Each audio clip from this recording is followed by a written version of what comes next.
2022학년도 3월학평 해설 강의를 진행하겠습니다.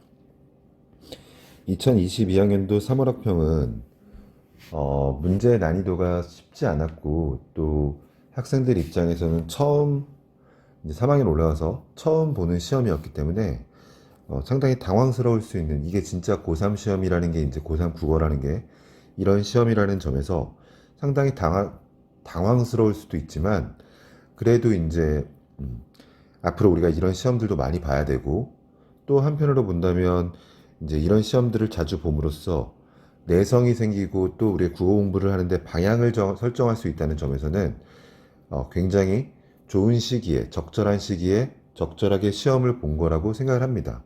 뭐 시험의 전체적인 난도는 학생들이 봤을 때는 이제 별로 쉽지 않았을 거예요. 그리고 작년 11월 2학년 때 마지막으로 봤던 시험이 상당히 쉬웠기 때문에 이 3학년 시험에 처음 본다라는 긴장감도 있었겠지만, 또 문제의 난도나 지문의 난도가 그렇게 쉽지 않았다는 점에서는 학생들이 충분히 어, 고생했을 만하고, 또 지금 우리가 오늘 이 시간을 통해서 살펴봐야 되는 4번부터 9번의 경제 지문 같은 경우에는 여기 나와 있는 7번 문항이라든가 또 우리 6번 문항, 7번과 6번 문항, 요 두 문항이나, 또는 여기 나와 있는 8번 문항 같은 경우에는 오답률이 셋 다 높았어요. 특히 8번 문항 같은 경우에는 51%의 오답률이었지만, 6번과 7번은 각각 58%, 62%. 그러니까 반 이상의 친구들이 세 문제를 틀렸다라고 봐야겠죠. 네, 그만큼 까다로운 지문이었다는 점도 미리 말씀을 드리고 시작을 하겠습니다. 자, 그래서 우리가 오늘 다루고자 하는 이 지문은 우선 경제 지문입니다. 경제 지문이고, 이 경제 지문을 읽을 때 우리가 어떤 방식으로 읽어야 되는지를 공부함으로써 앞으로 우리가 공부하는 데 있어서 비문학을, 독서를 어떤 방식으로 공부를 해야 되고, 또 내가 앞으로 공부하면서 조심해야 되는 것들이 무엇인지, 그런 것들을 하나하나 살펴보면서 지문 해석을 한번 해보도록 하겠습니다. 먼저 이 지문을 보시면 첫 번째 문단을 먼저 보기 전에, 여기 보시면 우리가 아주 요런 지금 그래프가 하나 들어가 있다는 걸 알 수 있어요. 경제 지문에서 이렇게 그래프 같은 경우에는 반드시 그래프에 대한 설명이 제시되고, 설명이 지문에 있다라는 걸 알고 있으셔야 돼요. 그리고 그래프에 대한 문제가 출제된다라는 것도 알고 있어야 돼요. 이 그래서 그래프는 어떻게 읽어야 되느냐는 조금 이따 다시 한번 말씀을 드리겠지만, 이 지문에 제시되어 있는 설명을 바탕으로 그래프에다가 그것들을 표시하시면서 읽어주는 게 가장 좋습니다. 그건 잠시 뒤에 그래프를 보면서 한번 확인을 해보도록 하겠습니다. 자, 먼저 지문을 보시면, 여기 보시면 사용제라는 말이 나왔네요. 그리고 공공재라는 말이 나와 있을 겁니다. 이렇게 두 개 이상의 대상이 제시됐어요. 서로 다른 두 개 이상의 대상이 제시되면 우린 이걸 A와 B로 표시해 보도록 하겠습니다. 좀 더 크게 해볼게요. 얘는 개인 차원에서 소비하는 거네요. 개인 차원에서 소비하는 거고, 그리고 공공재는 여러 사람이라는 공동의 소비라는 거네요. 그죠? 그러니까 사용제와 공공재가 있는데, 사용제는 개인 차원에서 소비하는 거고, 공공재는 공동의 소비를 하는 겁니다. 그죠? 공공재에 대한 정의는 다양하지만, 자, 그러면 공공재를 표시해 놓고, 공공재는 아까도 말했지만 얘는 B니까, B에 대한 정의는 다양하지만 공급 주체에 따라 규정되는 것은 아니며, 다시 말하면 누가 공공재를 공급하느냐에 따라 나눠지는 건 아니래요. 재화나 서비스 자체의 성격에서 규정된대요. 자, 얘는 재화나 서비스 자체의 성격에서 규정된다라고 되어 있네요. 그러면 자, 봐봐. 얘는 여기 보시면 규정되는 것은 아니며, 그리고 규정되는 된다라고 되어 있으니까 얘는 쉽게 말한다면 뭐에 따라서 공급 주체에 따라서 규정되는 건 아니에요. 그럼 뭐에 따라서 성격에 따라서 규정된다는 걸 알 수 있네요. 정부의 공공재 정책은 공익을 목적으로 하는데 이 공익이 무엇인가에 대해서는 실체설과 과정설이 있대요. 자, 우리 조금 더 보시면 여기 아시겠지만 여기 실체설이라는 말과 과정설이라는 말이 들어가 있으니까 우리는 또다시 이 두 친구를 A와 B로 놓고 이 둘을 비교할 거란 걸 알 수 있어요. 근데 우리가 어떤 대상을 비교한다라는 건 두 대상의 공통점과 차이점을 모두 찾는 걸 의미해요. 그럼 실체설과 과정설의 우선 공통점을 찾아보면은 실체설과 과정설은 기본적으로 공익이 무엇인가에 대해서 말해주고 있는 거죠. 그죠? 그럼 실체설에서는 뭐라고 했냐? 자, 다시 실체설에서 뭐라고 했냐? 실체설을 아까도 말했지만 얘는 A가 되겠죠? 여기서는 사회에서 합의된 절대적 가치. 자, 사회에서 합의된 절대적 가치. 예를 들면 인권이라는 걸 볼 수 있어요. 여러분들 밑줄을 치실 때도 저처럼 이렇게 길게 치지 마시고 저처럼 이렇게 짧게 가시는 게 맞아요. 이해되셨죠? 자, 그럼 그 다음엔 과정설을 한번 볼까요? 과정설에서는 지금 뭐라고 보고 있냐? 과정설은 아까도 말했지만 A가 아닌 B예요. 공익과 특정 실체의 연결을 부정한대요. 그럼 보세요. 얘는 공익과 특정 실체의 연결을 부정한다라고 했으니까 이런 실체설은 사회에서 합의된 절대적 가치, 인권 같은 걸 공익이라고 본다고 했잖아요. 그러니까 얘는 과정설은 이런 것들을 보는지 않아요. 그러니까 얘는 뭐냐? 의사결정 과정에서 적절한 절차를 중시하는 거예요. 그러면 자, 첫 번째 문단을 놓고 보게 되면 우리는 두 가지를 알 수 있는 거죠.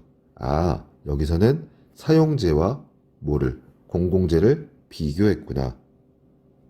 얘네 둘을 비교한 거, 그리고 실체설과 과정설을 비교했구나. 라는 걸 알 수 있죠. 그럼 비교했다라는 말은 아까도 말했지만 두 대상의 공통점과 차이점을 찾고 있구나. 그럼 사용제와 공공재는 둘 다 뭐다? 여기서 본다는 얘네들은 둘 다 재화나 서비스가 된다.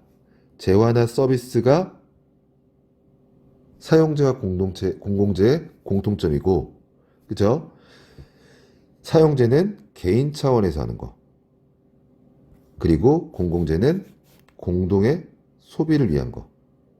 라는 걸 알 수 있죠.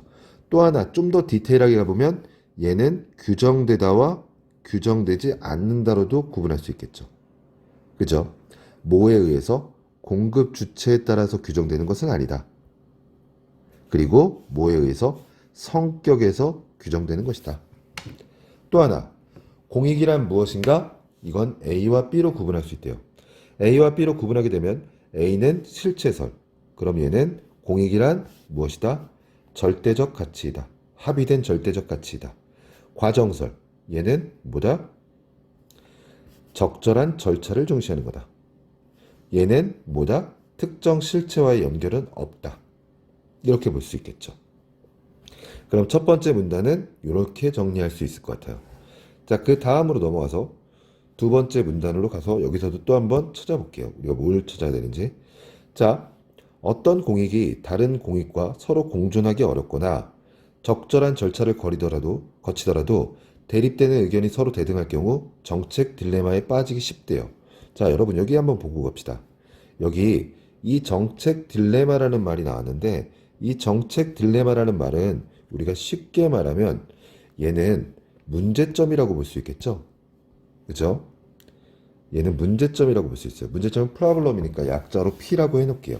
그런데 우리가 문제점이 나왔을 때는 반드시 문제점에 대한 해결책을 찾기 이전에 뭘 찾아야 되냐면 이 해결책의 문제점에 대한 원인을 찾아야 돼요. 원인을 찾아야 돼요. 그럼 원인이 뭐였냐?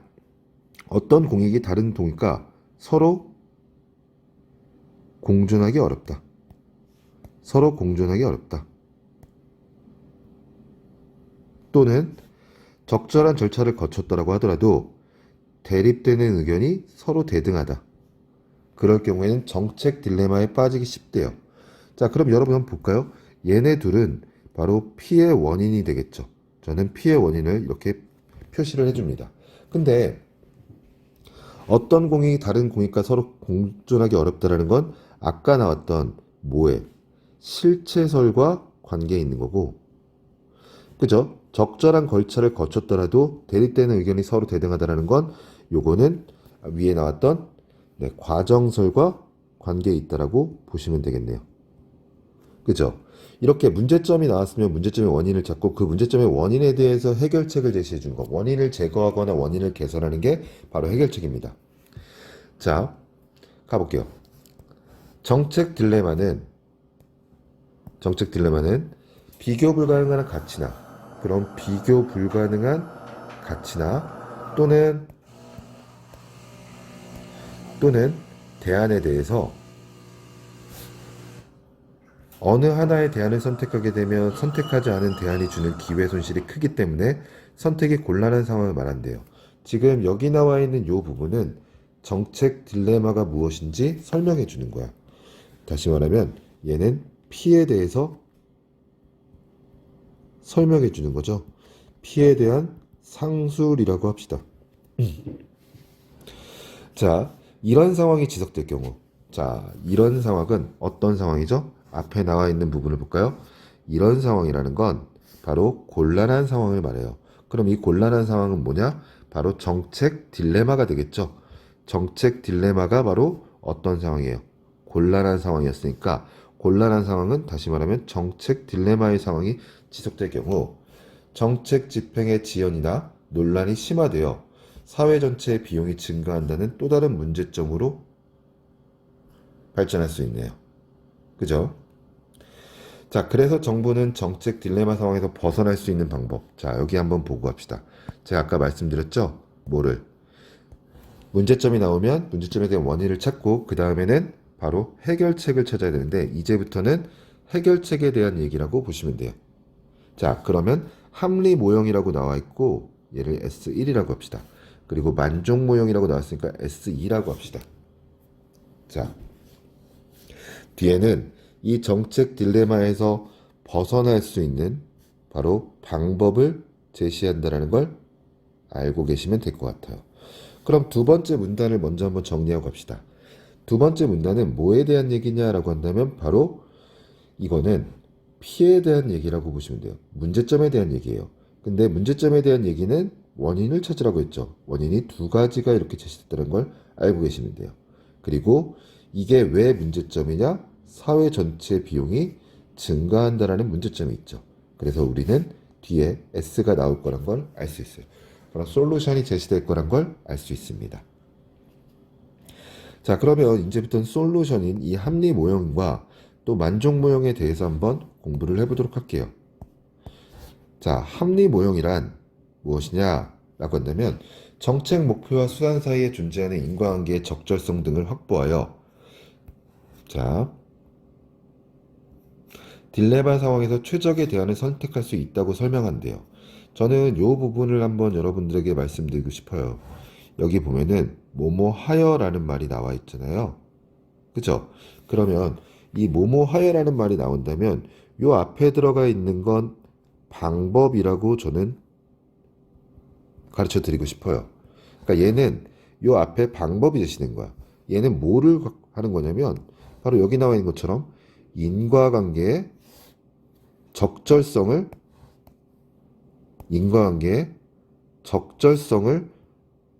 확보하는 겁니다. 정책 목표와 수단 사이에서 인과관계의 적절성을 확보하는 거고요. 그래서 이렇게 하면은 최적의 대안을 선택할 수 있다라고 설명하는 거래요. 그러니까 지금 여기를 보면은 이 뭐뭐 하여를 통해서 우리는 요걸 알 수 있는 거예요. 뭐뭐 하여는 방법이 이렇게 제시된데 이 뭐뭐 하여 뒤에는 최적의 대안을 선택할 수 있다니까 얘에 대한 효과나 또는 목적 같은 게 제시되어 있다고 보시면 돼요. 그러니까 우리는 지금 합리모형이라는 이 방법에서 얘들은 인과관계의 적절성 등을 확보해서 최적의 대안을 선택할 수 있다고 말하는 거야. 만약에 충분한 시간이나 예산이나 정보가 주어진다면 모든 가능한 대안을 검토할 수 있으므로 합리적으로 결정할 수 있다는 것이다. 자, 이게 합리모형에 대한 얘기죠. 그럼 만족모형은 뭐냐? 자, 우리는 만족모형을 읽을 때는 이 생각을 하고 가셔야 돼. 얘가 합리모형이라는 게 지금 우리가 본다면 A가 되는 거고 만족모형은 B가 되는 거야. 자, 그러면 우리는 A와 B의 공통점과 차이점을 찾아야 되잖아. 그죠? 그럼 얘하고 얘의 공통점과 차이점을 찾아야 되는데 그럼 합리모형은 무엇인지 알았어. 그럼 만족모형을 읽을 때는 당연히 어떻게 합리모형과의 차이점이 무엇인지를 바탕으로 글을 읽으셔야겠지. 자, 만족모형에서는 합리모형이 전제하는 상황, 다시 말하면 합리모형이 전제하는 상황이란 건 시간이나 예산이나 정보 등을 충분한 시간, 예산, 정보 등을 말하는 거잖아요. 그러니까 이런 것들은 오지 않는다는 거야. 그래서 최적 수준의 결정보다는 최적 수준의 결정, 요걸 말한 게 누구였죠? 요걸 말한 게 바로 합리모형이었잖아. 그죠? 합리모형이 말하는 것보다는 그냥 우리 만족할 만한 수준에서의 결정을 강조하자는 거야. 선택 상황에 놓인 의사결정자들의 신속한 결정은, 자, 어떤 결정? 만족할 만한 수준에서의 결정은 여기 나와 있는 신속한 결정이 되는 거야. 신속한 결정은 그 결정의 도덕적 속성이나 논리적 속성과는 무관하게, 자, 그러면 얘는 도덕적이고 논리적인 건 아니야. 그거하고는 관계없이. 그죠? 정책 결정의 불확실성을 제거한다는 거야. 자, 아까도 말했지만 요거 잘 보셔야 돼요. 뭐뭐하여 사회에 긍정적으로 적용한다는 거야. 어떤 결정을 하든지 능률적인 방향으로 자원을 배분할 수 있는 시장의 역할을 기대한다는 거야. 자, 만약에 이 만족모형에서는 오랫동안 시간을 끌게 되면 오히려 정책 결정이 불확실하게 되니까 그런 문제점보다는 차라리 어느 정도 만족할 상황에서 만족할 만한 수준에서 신속하게 결정을 내리자는 거야. 그러면 누가? 시장이 뭐 해준다? 어떤 결정을 하든지 능률적인 방향으로 자원을 배분할 수 있다라는 거야. 자, 그러면 자 봅시다. 자, 합리모형과 만족모형은 둘이 분명히 차이점이 있어요. 근데 바로 여기 나와 있는 얘하고 이 둘의 공통점은 둘 다 S에 해당한다는 거야. 뭐에 대한? 정책 딜레마에 대한 S에 해당한다는 거야. 그리고 A와 B의 차이점은 얘는 어떻게? 충분히 검토해야 한다. 그러면 우리는 최적의 대안을 뽑아낼 수 있다. 근데 만족무형 B는 그런 상황은 오지 않는다. 그러니까 어떻게 된다? 만족할 만한 수준에서 결정을 해야 된다. 그리고 그 결정은 신속해야 된다. 그러면 누가? 시장이 해줄 것이다. 라고 보고 있는 거죠. 이해되셨죠? 여기까지. 자, 그 다음으로 한번 넘어볼까요? 정책 딜레마의 지속은 사회 전체의 비용을 급격히 증가시킨다라는 거예요. 그럼 여기다 우리 아까 했던 거 다시 한번 앞에 나왔던 내용을 정리하는 것 같아. 그럼 다시 한번 써놓고 할까? 정책 딜레마가 B였죠. P였죠. P의 지속은, 그죠? P가 지속되는 건 사회 전체의 비용을 급격히 증가시킨대요. 됐죠? 여기까지? 자, 충분한 예산과 정보가 갖춰질수록 검토해야 할 시간은 무한대로 늘어나기 때문에 현실에서는 딜레마 지속으로 인한 비용 역시 대폭 증가한다. 현실에서는 아까 우리 아까 나왔던 그죠? 아까 나왔던 합리 모형이 전제했던 그런 거에서도 또다시 문제가 나타난다는 거야. 자, 봐봐. 왜?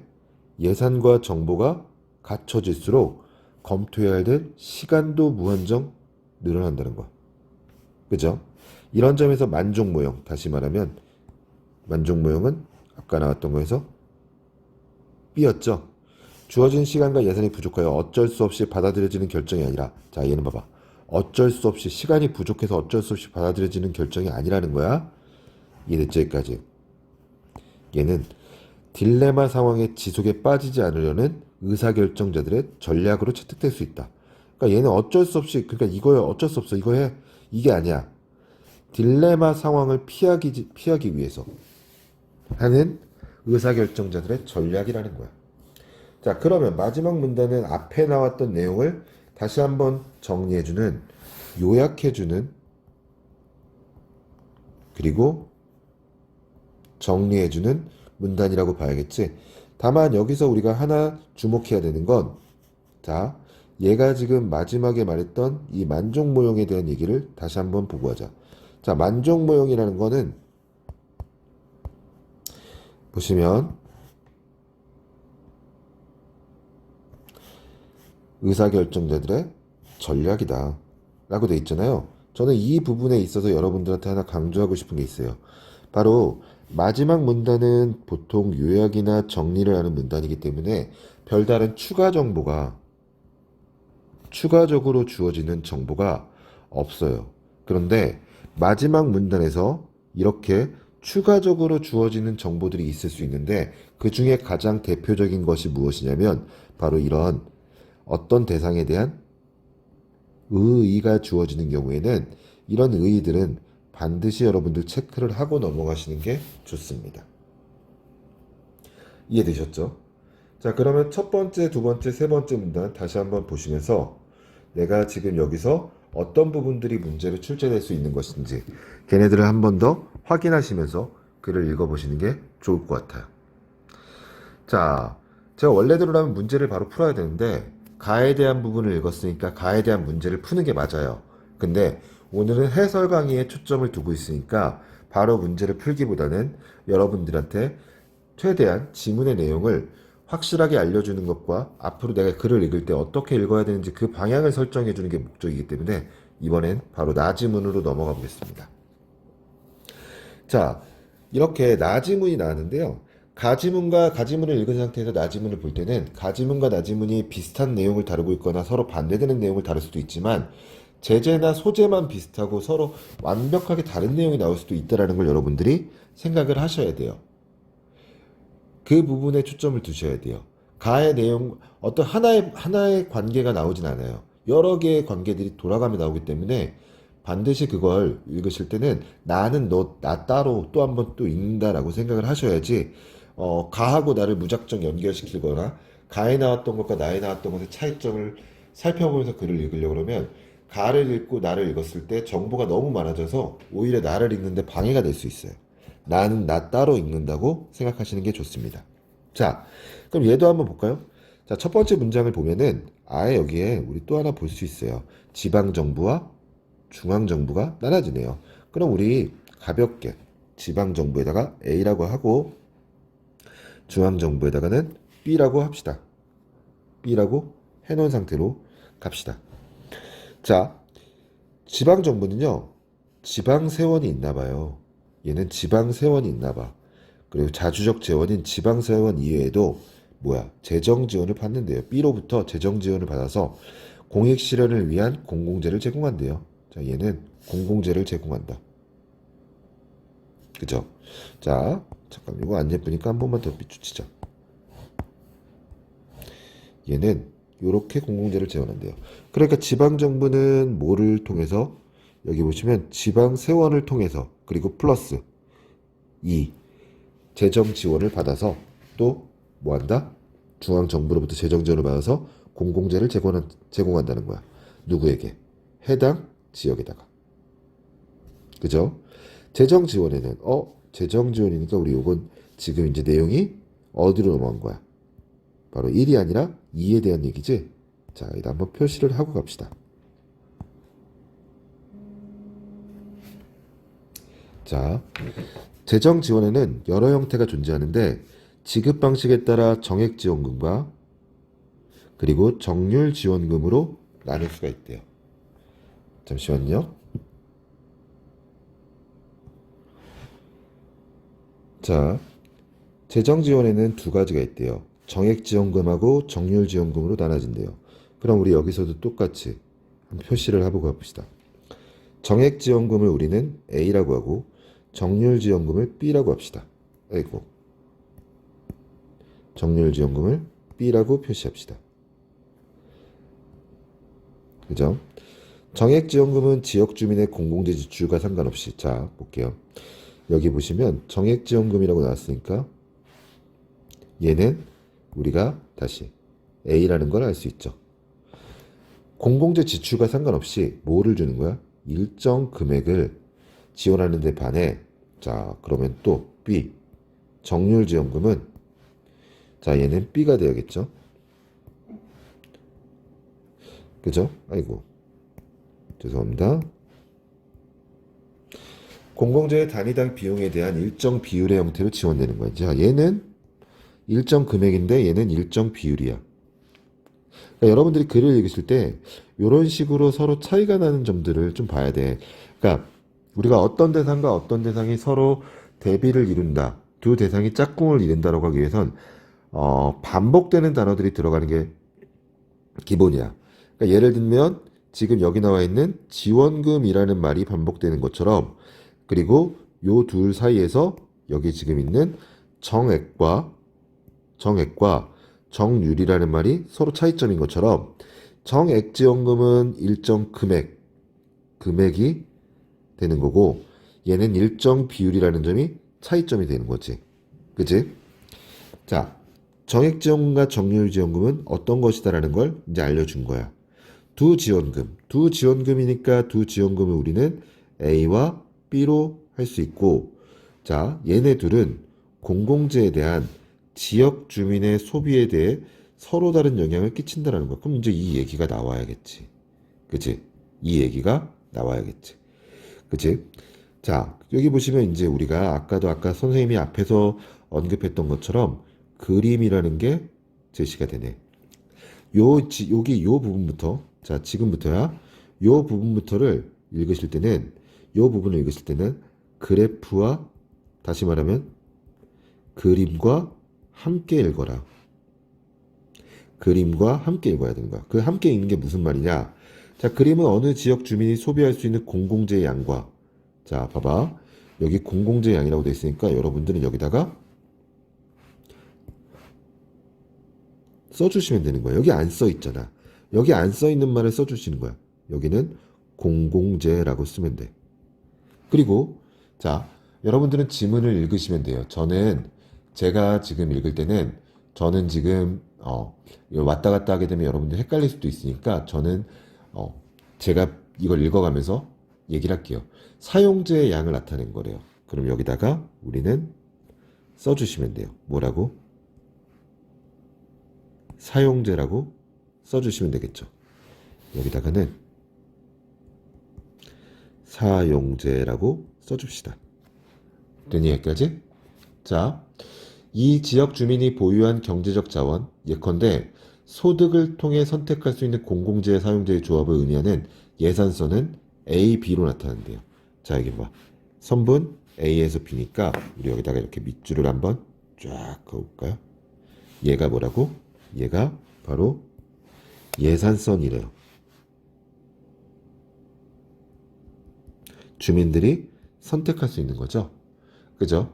그리고 이 지역 주민의 공공재와 사용재에 대한 선호는 얼마다? 바로 여기 보면 이 I라고 볼 수 있겠죠. 이 I에다가 우리 또 동그라미를 한번 쳐볼게요. 이 I는 뭐가 된다? 바로 선호가 된다는 걸 알 수 있어요. 자, 재정 지원에 따라 변화된 선호는 I 다시로 나타낸다. 그럼 봐봐. 여기에다가 다시 보자. 얘는 재정 지원에 따라 변화된 거야. 근데 자 봐봐. 얘는 재정 지원으로 인한 선호가 되겠지. 됐니 여기까지? 근데 우리가 여기서 절대 놓치면 안 되는 게 하나 있어. 얘들아 뭐가 있냐면 얘는 재정 지원에 대한 선호잖아. 근데 우리 재정 지원이라는 건 몇 가지가 있었니? 두 가지가 있었잖아. 하나는 뭐였니? 바로 A. 그치? 하나는 A였어. 그치? 바로 정액 지원이었고 두 번째 정률 지원이었지? 그치? 그럼 이 I는 A일 수도 있고 B일 수도 있겠지만 어쨌든 재정 지원에 대한 선호라고 봐야 되는 거야. 이해되니 여기까지? 지방정부가 지역 주민이 원하는 바를 충실히 반영한다는 걸 전제할 때 이 지역에서 선택하게 될 공공재와 사용재의 조합은 균형점 2로 나타난다. 자, 그럼 봐봐. 얘네들은 다시 색깔을 바꿔서 자, 이 2가 바로 균형점이라는 걸 알 수 있겠지. 됐니 여기까지? 자, 여기 이렇게 읽는 게 지문을 똑바로 읽고 우리가 문제를 풀기 위해서 반드시 행해져야 되는 행동이야. 물론 시험장에서 선생님 지금 한 것처럼 색깔펜으로는 할 수 없겠지만 여러분들이 지금 제가 수업을 하기 위해서 이런 식으로 표현한 거지만 여러분들 역시 문제를 풀거나 지문을 읽을 때 특히 그림과 관계된 게 나왔을 때는 이런 식으로 활용하면서 그림을 읽어줘야지 여러분들이 충분히 쉽게 지문 내용을 확실하게 이해할 수 있어. 이런 그림이라는 거는 자 생각을 해봐. 이런 그림이라는 거는 여러분들한테 단순히 문제를 내기 위해서가 아니라 지문 내용에 대한 이해를 돕기 위한 거야. 이해를 위한 거잖아 얘는. 그치? 얘는 이해를 위한 거기 때문에 여러분들이 글을 읽으실 때 그냥 무작정 막 읽지 마시고 반드시 그림에다가 표시하는 훈련을 하시는 게 훨씬 더 여러분들 입장에서는 도움이 되실 겁니다. 자, 이런 조건에서 일정한 크기의 정액지원금은 자, 여기 볼게요. 자, 정액지원금이라고 나왔죠? 아까 우리는 정액지원금을 A라고 했으니까 얘를 A라고 봅시다. 얘를 우리는 A라고 봅니다. 아이고. 정액지원금은 A가 되겠죠?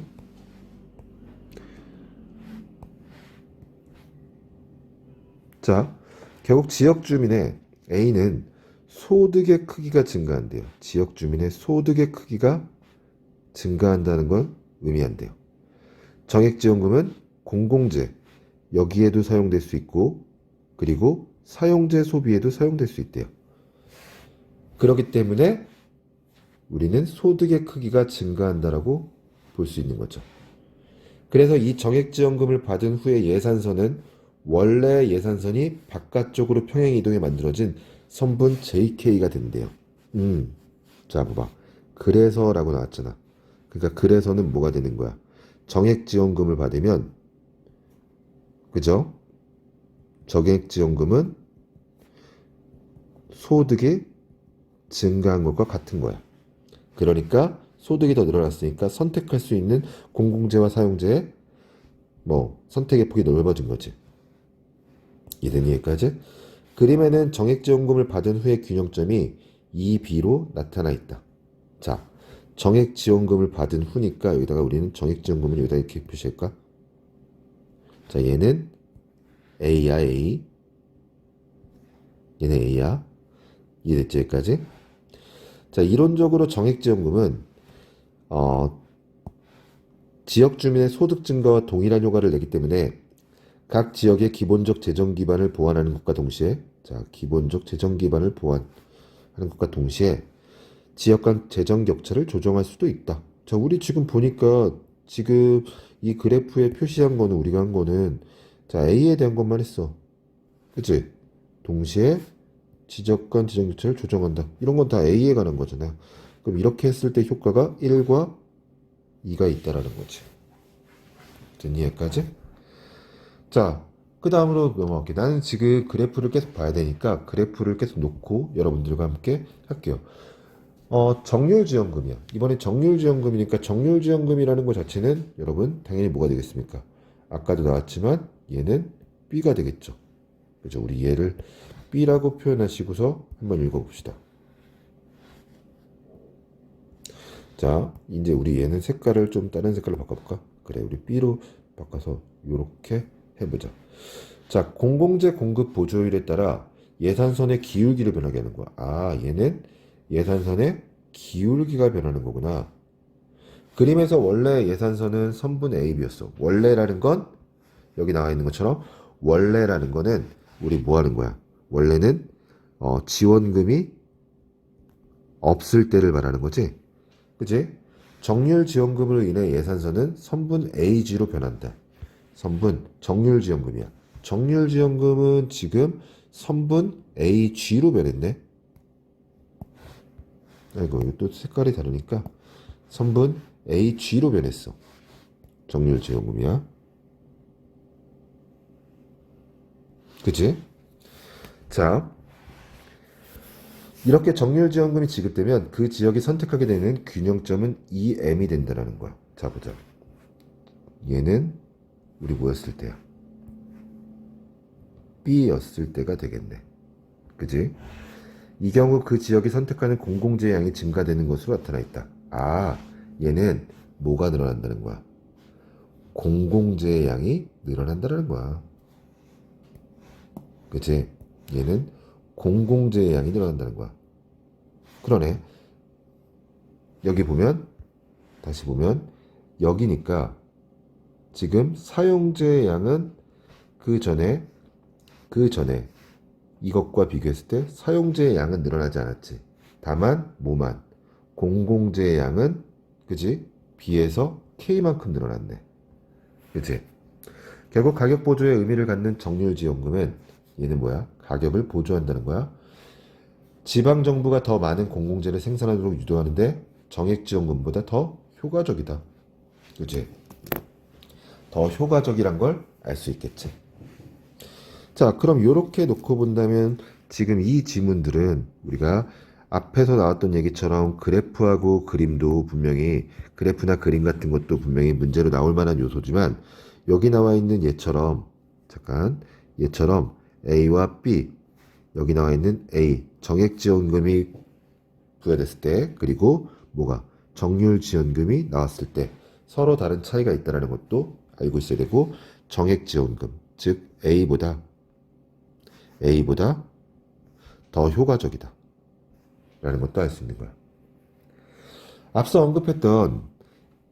언급했듯이 이론적으로는 정액지원금이 정액지원금이야. 그러면 A가 지역 주민의 소득 증가와 동일한 효과를 갖는데 이건 이미 나왔던 얘기야. 그런데 자 요런 걸 잘 봐야 돼. 왜냐면은 우리 아까도 말했지만 선생님 말했지만 얘는 마지막 문단이야 지금. 마지막 문단은 보통 내용을 정리해 주기 때문에 새로운 내용이 안 나와. 새로운 내용이 나오기가 힘든 거지. 근데 이렇게 지금 이렇게 새로운 내용이 나온다라는 걸 잘 봐봐. 그런데라는 거니까 지금 어떤 내용이 하나 더 추가되는 거잖아. 실증 연구에 따르면 정액지원금이 교부되었을 때가 직접적으로 소득이 증가했을 때보다 자 봐봐. 보자. 자 정액지원금 즉 A가 교부되었을 때 그치? 그리고 소득이 증가했을 때 여기다 한번 우리 밑줄을 좀 정확하게 쳐봅시다. 저도 때 그리고 소득이 증가했을 때 그럼 얘하고 얘도 지금 뭐가 되는 거야? 서로 A와 B가 되는 거라고 봐야겠지. 그러니까 A가 B보다 뭐를? 공공재의 추가적인 생산을 더 촉진시킨다라는 거야. 공공재의 추가적인 생산을 더 촉진시킨다라는 거야. 이러한 현상을 끈끈이 효과라고 한대. 따라서 어떤 정책이 공익 실현의 목적에 더 적절한 것인가에 대해 의사결정자들은 숙고할 수밖에 없다는 거야.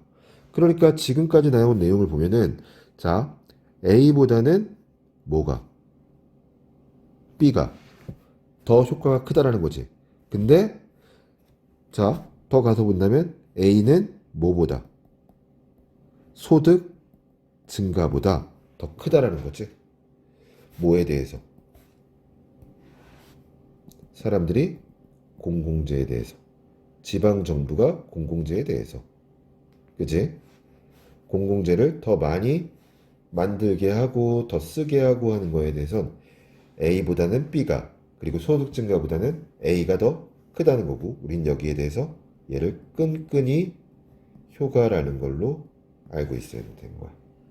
됐니 여기까지? 자, 여기서도 그러면 놓치기 쉬운 정보였어. 이런 것들. 즉 얘와, 그지? 얘와 누구를? 얘를 비교하는 거. 이렇게 돼야겠지. 그지? 자, 요렇게 놓고 보면 이제 문제로 가서 우리가 문제를 한번 살펴보도록 할게요. 자, 얘는 지금 가와 나에 관한 문제가 제시됐어요. 자, 얘는 가와 나에 관한 건데, 그렇다면 대상이 몇 개입니까?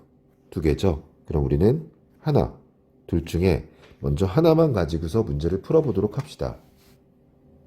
그게 훨씬 더 효과적이겠죠. 자, 가는 정부와 사회의 상호작용을 바탕으로, 자, 공공재와 사용재의 적절한 조화가 중요하다는 걸 부각하고 있대요. 근데 자, 여기는 이런 말은 나온 적이 없어요. 상호작용이란 것도 나온 적이 없고, 그리고 공공재와 사용재의 적절한 조화가 중요하다고도 말한 적이 없어요. 그죠? 가는 정책 딜레마 P와 P에서 벗어나는 방법에 대한 얘기죠. 자, 중앙정부와 지방정부의 차이점을 중심으로, 자, 중앙정부와 지방정부의 차이점은 나오지 않았어요. 그죠? 의사결정자들의 역할을 구분하고 있다. 의사결정자들이 무슨 역할을 해야 되는지 그런 건 나오지 않았죠. 그죠? 자, 그 다음. 나는 정책에 따른 효과를 바탕으로. 그죠? 정책에 따른 효과를 지금 언급하고 있는 건 맞죠? 그죠? 그리고 정책 결정이 지역사회 공공재 생산에 미치는 영향을 서술하고 있다. 그 아까도 말했죠, 제가. 뭐라고? 이렇게. 정률지원금이 정액지원금보다 효과적이고 얘가 단순한 소득 증가보다 더 효과적이다. 답은 아무래도 3번일 거예요. 요 문제는 아마 많이들 맞추셨을 거예요. 자, 정책을 평가하는 거에 대한 얘기는 나오지 않았어요. 그죠? 정책 결정 시 고려해야 할 요소를 분석하며 정책 효과의 극대화 여부를 판단하는 기준이라고 돼 있네. 자, 그런데 여러분들 다시 한번 기억을 해보세요. 얘가 과연 진짜로 정책 효과의 극대화 여부를 판단하는 기준이 나왔는지, 얘를 판단하는 거에 대한 내용은 나에 대한 내용이 아니에요. 그리고 가에서도 역시 마찬가지죠. 그러면 답은 역시 3번밖에 없겠죠. 자, 두 번째 질문으로 한번 가볼게요. 두 번째 문제로 한번 가볼게요. 자, 얘도 한번 이렇게 정리를 해보고 갑시다. 자, 5번 문제를 보시면요. 5번 문제는 가를 이해한 내용이야. 가를 이해한 내용. 가의 내용을 다시 한번 상기해 보시면 기억나시겠지만 가의 내용은 뭐 별거 없었습니다. 문제점과 해결책에 대한 거. 자, 정책이 추구해야 할 목적으로, 이 목적이 사회적으로 합의된 절대적 가치에 관한 것이다. 그죠? 절대적 가치를 중시하는 것이다. 아까 말했던 예를 들면 뭐가 있었죠? 인권과 같은 거였죠? 이런 것들은 실체설이다. 아까 우리는 실체설을 A라고 했었으니까 얘는 맞는 말이죠. 얘는 지문에 있는 내용 그대로 나온 거라고 봐야 돼요. 자, 여기 보시면 과정설이니까 얘는 그죠? 실체설과는 다른 거였죠. 실체설과 서로 대비되는 거였죠. 어떤 특정 이익도 적절한 절차를 따라, 얘는 적절한 절차를 중시했잖아. 그지? 맞죠? 얘는 약간 우리가 추론을 해야 되네. 추론을 해야 되지만 특정한 것이 적절한 절차를 따르게 된다면 공익으로 간주될 수 있다라는 이 말은 우리가 아까 봤던 거에서 자, 과정설은 공익과 실체의 연결을 부정했잖아. 얘는 뭘 중시했어? 얘는 적절한 절차를 중시했잖아. 그치? 그러니까 얘는 만약 적절한 절차를 따른다면 모두 어떤 이익도 뭐가 될 수 있다? 공익이 될 수 있다라는 점이 있겠네. 얘는 직접적으로 언급되진 않았지만 추론해야 된다는 걸 여러분들이 좀 기억하셔야 될 것 같아요. 자, 그 다음 3번으로 한번 가볼게요. 다양한 이해관계가 존재하는 사회에서는 공공재 정책을 둘러싸고 다양한 의견이 존재할 수 있다. 네, 아까 의견은 여러 가지가 있을 수 있다고 했으니까 넘어갈게요. 얘는 그냥 고르시면 안 되는 거죠. 마을에서 운영하는 도서관이 모든 시민이 함께 이용하는 성격을 띈다면 얘는 공공재라고 할 수 있대요. 자, 이 문제는 뭐하고 뭐를 하는 거지? 여기서의 A와 A는 사용재, B는 공공재가 되겠죠. 그럼 얘도 맞는 거죠. 자, 마지막. 공익의 실체가 분명하고 정부 관료들이 준수해야 할 적절한 절차가 있다면 정책 딜레마 상황은 놓이지 않는다. 근데 우리 이거 아까 문제점에서 우리 이거 있었잖아. 정책 딜레마 상황에 빠지게 되는 경우 근데 그 내용들을 보면은 모일 때도 그렇다고 했어. 그치? 서로 대립되는 의견이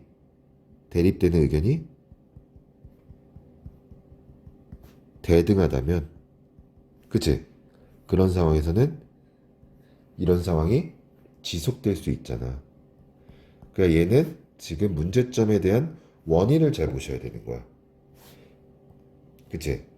원인이 하나가 아니라 두 개 이상이라면 그 두 개 이상이 O 아래 관계인지 아니면 AND의 관계인지를 한번 보세요. 자, 이 말이 무슨 말이냐면 이것들 중에 하나만 있어도 이런 문제점이 발생하는 것인지 아니면 모두 있어야지만 이런 문제점이 발생하는지도 충분한 포인트가 된다는 걸 알고 계셔야 됩니다. 자, 이 문제는 어렵지 않게 풀 수 있었어요. 자, 다음 6번 문제로 한번 가볼게요. 자, 6번 문제는 기억과 니은의 입장에서 나를 이해한대요. 그럼 우리 기억하고 니은 한번 볼까? 자, 기억은 우리가 보니까 아이고 합리 모형, 니은은 만족 모형이 됩니다. 이 화면이 왜 이렇죠? 기억은 합리 모형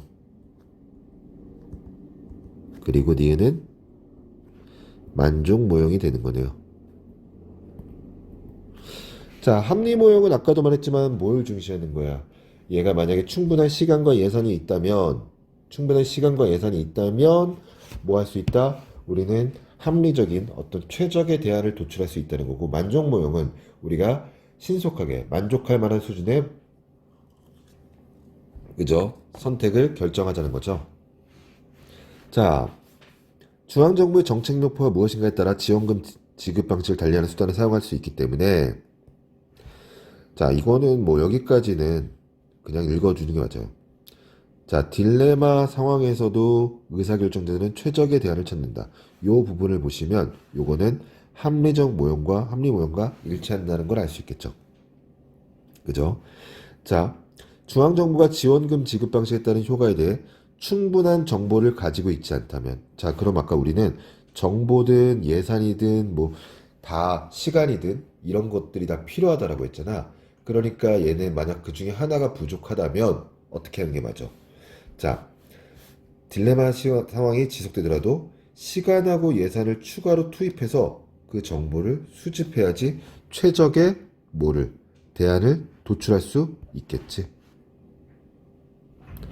자, 그 다음 3번 니은을 보면은 얘는 딜레마 상황을 해소하려면 지원금 지급 방식에 대한 도덕적 가치를 도출하는 것보다 지원금 지급 방식에 따른 실증 효과를 인과적으로 도출한대. 근데 우리가 인과적 도출이라는 거는 어떤 거였지? 인과적 도출은 과연 해당되는 말인지를 한번 살펴보자. 인과적 도출이란 건, 자, 보자. 아이고, 이게, 이게, 그치? 인과적 도출이란 건, 자, 인과라는 말은 아까 어디에 나왔었냐면, 그치? 인과라는 말, 아이고. 인과라는 말 한번 찾아볼까? 자, 최적에 대한 얘가 여기 있죠? 합리 모형에 관한 거죠? 그죠? 얘는 합리 모형에 관한 거죠? 그죠? 인과적 도출하는 것은 합리 모형에 관한 거니까 얘는 여기까지 요 두 가지는 아까 우리가 읽었을 때 A에 관한 거였고 얘네 세 개는 지금 얘네 세 개는 B에 관한 거였잖아. 그치? 근데 얘네 세 개는 B에 관한 거야 되는데 지금 여기 나와 있는 이 말은 인과적으로 도출한다는 건 이거는 A에 대한 얘기잖아. 그치? 물론 여기서 우리가 하나 또 가는 게 실증 효과를 인과적으로 도출한다고 했는데 이 부분은 지금 지문에 없는 부분이야. 그치? 얘는 여기까지. 그러니까 지금 1번과 얘를 놔두면 얘는 A와 B를 비교하는 거에서 A와 B를 비교하는 거에서 그치? 이해된 여기까지? A와 B를 비교하는 거에서 A에 관한 상황과 B에 관한 상황을 그치? 섞은 거지. 무슨 말인지 이해됐니? 그치? 그러니까 답은 3번이 돼야겠지. 이런 걸 선생님은 수업 시간에도 얘기했지만 이런 걸 우리는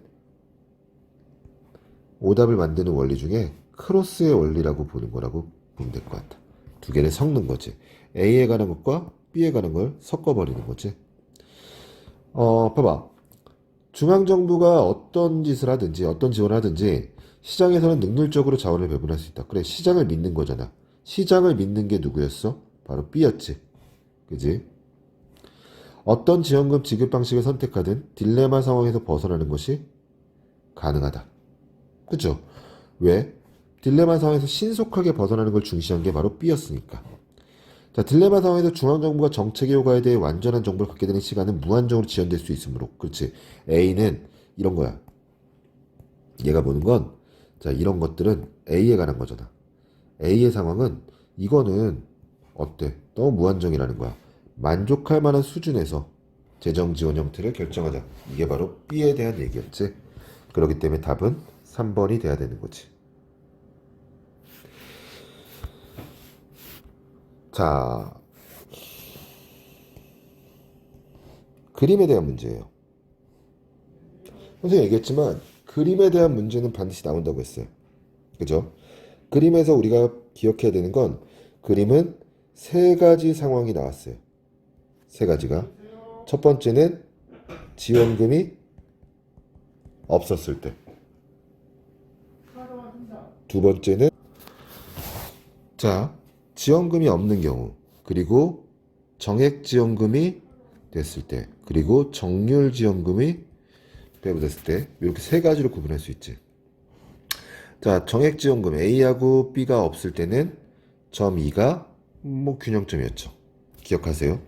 자, B가 지급될 때, B가 지급될 때 균형점에서보다 A가 지급될 때 균형점에서 자, 누가 더 사용자 소비가 더 크다? A가 더 컸지. 그치? A가 더 컸어요. 자, 왜냐면 우리는 아까도 이것도 기억해봐. 우리가 아까 기억해야 되는 게, 자, 아무것도 없었을 때보다는 뭐야? 소득이 증가했을 때. 그리고 소득이 증가했을 때보다는 뭐였을 때? A였을 때. 그리고 A보다는 B야. 이랬을 때 우리가 늘어나는 건 공공재였지. 공공재가 더 늘어나는 거지. 그러면, 자, 봐. A하고 B가 있을 때 그래프를 보시면 잘 아시겠지만, 자, 한번 가볼까? 자, A하고 B였을 때를 그래프를 보시면 아시겠지만 A였을 때하고 B였을 때 아니다. A였을 때하고 B였을 때 보시면 A였을 때는 지금 여기 보시면 사용자의 소비량이 B였을 때 A였을 이거 내 용어를 잘못 썼구나. 용어를 좀 똑바로 써야겠구나. 요게 이제 뭐였을 때? 요거였을 때고 요게 이제 요거였을 때지. 그죠? 얘 소비량보다 더 크다라는 걸 알고 있어야겠죠. 자, 넘어가서 다시. 그러면 얘도 맞는 거라고 보셔야겠죠. 공공재의 소비는 정액지원금이 지급되면, 정액지원금이야. 그럼 A가 지급되면 지급 이전보다 늘어나겠죠. 그죠? 정률지원금이 지급되면, 자, B였을 때는, 잠깐만. B였을 때는 얼마가 늘어나는지 확인을 해보면 되겠죠. 자, 가서 한번 봅시다, 우리가. 자, 가서 본다면 A였을 때는 지금, 자, 여기 보자. 한번 지워버릴까? 얘를 지워버리고 보자. 만약에 A만큼 지원됐을 때, 자, 여기 보시면, 자, 보자. 자, 정액지원금이 지급됐을 때는 요때지. 그죠? 정액지원금이 지급되었을 때는 요때니까, 자, 그러면 요만큼이 지금 늘어났죠. 그죠? 공공재가. 그런데 정률지원금, 얘죠.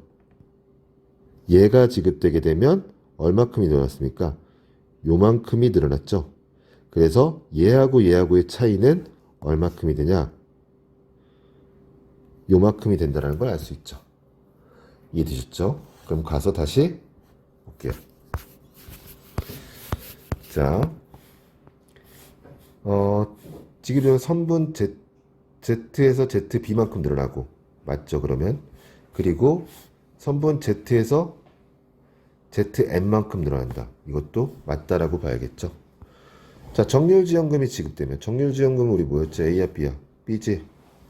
B가 지급되게 되면은 이 지역 주민의 공공재 소비 부담이 지급 이전보다 일정 비율로 감소하게 되므로, 그죠? 예산선이 AB에서 AG로 이동한다. 이것도 우리가 아까 그림에다 표시했던 그대로라고 보시면 되겠죠. 그죠? 자, 마지막 5번입니다. 자, 5번 선택지에는 오답률이 상당히 높은 문제죠. 그죠? 7번 문제 5번 선택지는, 네, 상당히 높은 거죠. 점 2B에서 공공재 소비 수준은 점 2M에서의 공공재 소비 수준보다 낮으므로. 그죠? 자, 그러면 2B에서의 공공재 소비 수준이었으니까 점 2B하고 점 2M을 보면 되겠지. 그치? 된 얘기까지? 자, 점 2B에서 공공재 소비 수준은 점 2M에서의 공공재 소비 수준보다 낮아요. 하지만 사용재 소비 수준은, 자, 보세요. 사용재 소비 수준은 점 2, 소비 수준은 2M에서보다 2B에서가 더 크죠. 그죠? 그거 봐봐. 공공재랑 사용재로 구분해 봅시다. 자, 공공재는 어디에서? 2B에서, 아이고. 2B에서, 그치? 얘가 2M보다 낮아요. 하지만 사용재 소비 수준은 2B가 2M보다 크다는 걸 보셔야 돼요. 그래서 ZM에서 Z만큼 소득 금액이 감소하는 게 아니에요. 그러니까 왜냐하면 소득 금액이라는 건, 소득이라는 거는 공공재와 소비재 모두 다 합쳐야 되지. 그죠? 얘네 둘이 다 합쳐야 되는 거죠. 그리고 또 하나 가장 쉬운 거는 정률 지원금이, 자, 봐봐. 정률 지원금이 지급되면, 그죠? 소득 금액이 감소하는 게 아니라 정률 지원금이 지급된다면 얘는 보조해 주는 거라고 그랬잖아. 그죠? 소득이 감소하는 게 아니죠. 그러니까 답은 5번이 돼야겠죠. 자, 이제 요 내용을 한번 볼게요. 자, 이 문제는 푸실 때 요 부분을 한번 보고 가셔야 돼요. 나와 보기를 관련지래요. 그러면 우리 이 나와 보기를 관련지라고 했으니까 이 나의 내용은 한번, 나는 이제 이거를 다른 말로 말하면 얘를 C타입의 보기라고 해요. C타입의 보기라고 하는데 요거에 대한 얘기는 나중에 하고 우선 얘부터 한번 볼게요. 이미 지문을 읽은 상태이기 때문에. 자, 얘는 주민 소득이 10억 원 늘어났대요. 느낌 난다. 아까 그 문제하고, 그지? 얘는 주민의 소득이 10억 원 늘어났을 때, 그때는 1억 원 정도가 추가적으로 공공재 소비에 투입됐대요. 근데 만약에 해당 지방 정부가 10억 원의 정액 지원금이 교부되었을 때, 그럼 정액 지원금은 아까 우리가 했었잖아. 얘는 뭐야? A지? 그치? 그때는 2억 원이 추가적으로 공공재 소비에 투입되었다. 그럼 아까 우리 했던 거 다시 한번 기억해보면 얘는 이거 봐야겠네. 소득이 늘어난 것보다, 소득이 늘어난 것보다 뭐가 A였을 때, 그리고 B였을 때라고 보면 되겠네. 그지? 자, 얘는 아주 간단하게 본다면 당황할 수도 있겠지만 아주 간단하게 본다면 보기의 사례는 지방정부의 공공재 생산 유도에 그치? 다 간단하잖아요. 지역 주민의 소득이 직접 증가하는 것보다 정액지원금이 더 효과적이다. 이거 답 1번 아닙니까 그러면? 이렇게 되는 거죠. 보기의 사례는 중앙정부가 지방정부에 정액지원금을 교부했음에도 불구하고 그죠? 교부했음에도 불구하고 끈끈이 효과가 나타나지 않았다라는 거. 아니 끈끈이 효과가 나타난 거 아닙니까? 끈끈이 효과가 나타난 거죠 얘는. 아는 게 아니라 끈끈이 효과는 나타난 거죠. 보기의 사례는 지원금의 80%가 지역주민 사용재 소비 증가에 기여한다는 것이므로 요거는 아예 틀렸죠. 얘는 사용재 소비 증가가 아니라 공공재 소비 증가죠. 그죠? 보기의 사례는 사용재 소비에 투입되지 않고 공공재 소비에 투입된 지원금 2억 원은 지역 주민 소득 증가에 기여한 거죠. 소득이 증가한 거죠. 공공재든 사용재든 어쨌든 소비가 늘어났으니까. 보기의 사례는 공공재의 단위당 비용에 대해 일정 비율이란 건 뭐죠? A가 아니라 얘는 B에 가는 거였죠. 그죠? 그러면 얘는 끈끈이 효과랑은 관계가 없는 거죠. 답은 1번이 되어야 됩니다. 자, 이렇게 우리가 지금 이 두 개의 지문을 놓고 봤는데, 자, 이렇게 두 개의 지문을 놓고 봤는데, 이 지문과 이 지문은 경제 지문이긴 한데, 경제 지문이 이렇게 가하고 나로 나온 경우는 흔치 않았어요. 흔치 않았지만, 어쨌든 이렇게 두 개의 지문으로 나눠서 나오고, 자, 문제는 제가 9번 문제를 제외하고 나머지 문제는 다 풀었는데, 제가 드리고 싶은 말씀은 각 문단에서 이제 정보들이 문제로 출제될 수 있는 요소들, 그런 요소들을 이제 여러분들이 잘 활용하셔서 문제에서 어떻게 적용됐는지 찾아보시는 것과 또 하나는 이렇게 그림이 제시되었을 때, 이런 그림이 제시되었을 때, 이 그림을 어떤 방식으로 내가 읽어내야 되는지 다시 말하면 정보를 처리하는 거. 그죠? 정보 처리에 대해서 한번 말씀을 드리고 싶었습니다. 자, 우선은 첫 번째로 제가 2022학년도 3월 학평을 해설하면서 가장 먼저 신경을 썼던 부분들, 그리고 가장 중요할 거라고 봤던 그 부분, 그리고 가장 생소할 거라고 봤던 지문에 대해서 해설 강의를 진행했고, 이 다음 지문은 이제 또 다른 비문학을 가지고서 해설 강의를 진행하도록 하겠습니다. 네. 시험을 본 거는 본 거지만 시험을 보고 나서가 이제 고3은 고2하고 달라요. 고2까지는 시험을 보고 내가 몇 점이 나오고 시험을 보고 내가 몇 개를 틀리고 그리고 내가 틀린 문제들에 대한 오답을 하는 게 중요했다면 고3은 시험 자체에 대한 오답을 하셔야 돼요. 내가 정보들을 어떻게 처리해야 되고 어떤 상황에서 어떤 문제점이 발생했었는데 그걸 어떻게 해결해야 할지 그리고 앞으로 이와 같은 지문들은 어떻게 읽고 이와 같은 문제들은 어떤 방식으로 해결해야 되는지 혹은 내가 문제를 풀면서 답이 나오지 않거나 지문을 읽다가 막혔을 때 그 막혔다면 왜 내가 이 부분에서 지문을 읽다가 막혔는지 그리고 앞으로 그런 상황이 발생하면 어떻게 해결할 것인지에 대해서도 여러모로 여러분들이 많은 고민을 하시고 공부를 진행하셔야 될 것 같습니다. 자, 여기까지 진행하겠습니다. 첫 번째 질문이었습니다.